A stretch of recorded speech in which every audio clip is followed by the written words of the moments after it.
श्री गुरुवे नमः। नमस्कार, मैं सूरज मिश्रा, आप लोगों का एस्ट्रो गुरु एस्ट्रो तक आपका बहुत बहुत स्वागत करता हूं। आज तक का एस्ट्रो तक विशेष प्रोग्राम आपके पास धर्म एवं ज्योतिष से जुड़ी विशेष जानकारियों को लेके आता है। जी हाँ, आज हम बात करेंगे सूर्य ग्रहण के बारे में। जी, सूर्य ग्रहण और साल का अंतिम सूर्य ग्रहण।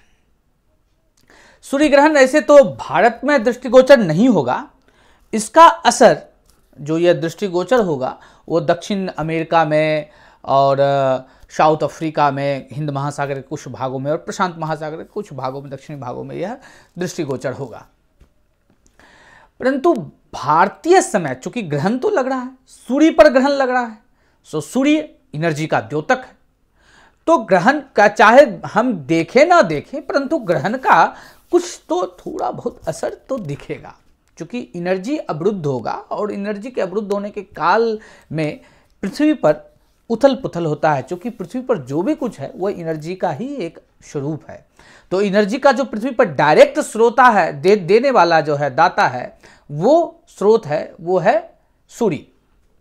तो सूर्य को ग्रहण लग रहा है 14 दिसंबर को।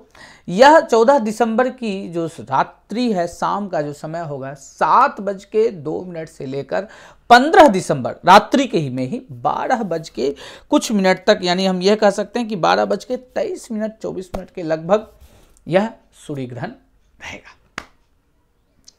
परंतु भारत में यह दृष्टिगोचर नहीं हो रहा है, तो इसके कारण भारत में सूतक नहीं लगेगा।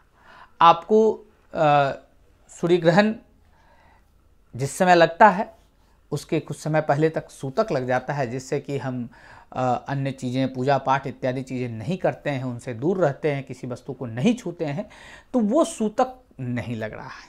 क्योंकि हमें दृष्टिगोचर नहीं हो रहा है, इस कारण सूतक का प्रभाव नहीं दिख रहा है।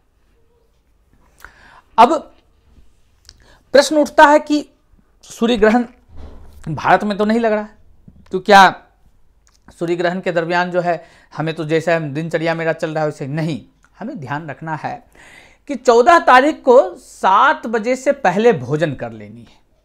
इसका विशेष ध्यान रखना है। 14 तारीख को संध्या 7 बजे से पहले आपको भोजन इत्यादि करके निवृत्त हो जाना है। उसके बाद 15 तारीख के सुबह उठें और फिर अपने नित्य क्रियाक्रम में लग जाएं। हाँ, घर में यदि छोटा बच्चा है, बुजुर्ग हैं, बीमार है, तो उसके लिए यह नहीं है। चूंकि जो बीमार व्यक्ति है उसको औषधि समय पर चाहिए, छोटे बच्चे को जो दूध है इत्यादि उसको समय पर चाहिए, तो उसके लिए ग्रहण का प्रभाव नहीं देखा जाता। चूंकि आत्मा रक्षतो धर्म, सबसे पहले स्वयं की रक्षा, उसके बाद ही धर्म। तो आत्मा की रक्षा के लिए हम इन चीज़ों का विशेष ध्यान नहीं देंगे, मगर हाँ, सामान्य रूप से प्रयास करेंगे कि हम जो ग्रहण लगेगा, ग्रहण के 7 बजे से पहले हम अपना स्नान ध्यान करके और भोजन कर लेना। यदि कोई व्यक्ति ग्रहण में स्नान करना चाहते, ग्रहण के स्नान का भी विशेष फल है, तो आप ग्रहण में स्नान करें। फिर ग्रहण का मोक्ष जिस समय हो रहा है 12:23 में, तो उस समय मोक्ष के काल में भी स्नान करना पड़ेगा। ग्रहण के दान करने का भी विशेष बताया गया है कि ग्रहण में आप दान भी कर सकते हैं। ग्रहण में दान का भी कहा जाता है, ग्रहण के दान का कई गुना फल प्राप्त होता है, तो ग्रहण में दान भी करें। हाँ, ग्रहण में गर्भवती महिलाएं हैं तो वो थोड़ी सावधानी बरतें, इन सब का उनको विशेष ध्यान रखना पड़ेगा। तो ग्रहण की अवस्था में गर्भवती महिलाओं को प्रयास करना है जो वो थोड़ा अपने आप को उस समय कुछ प्रयास करें कि 7 बजे से पहले भोजन कर लें। साल का अंतिम सूर्य ग्रहण है, चूँकि रात्रि में लग रहा है, इस कारण भारत में असर नहीं है, परंतु चूँकि प्रकाश अवरुद्ध होगा, एनर्जी अवरुद्ध होगी, तो वो उससे पहले शयन अवस्था में बेड पर चले जाएं, सोएं नहीं, और अपनी लंबाई का एक डंडा नाप के रख दें। जितनी उनकी लंबाई है उस लंबाई से डंडा रख देना। आपके घर में जल का भरा हुआ एक पात्र जरूर रखें।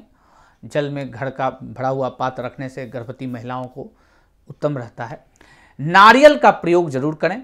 यदि आपको नारियल, कच्चा नारियल, पानी से भरा हुआ नारियल मिल जाए तो वो नारियल जरूर गर्भवती महिलाओं के सिरहाने में जरूर नारियल रखें।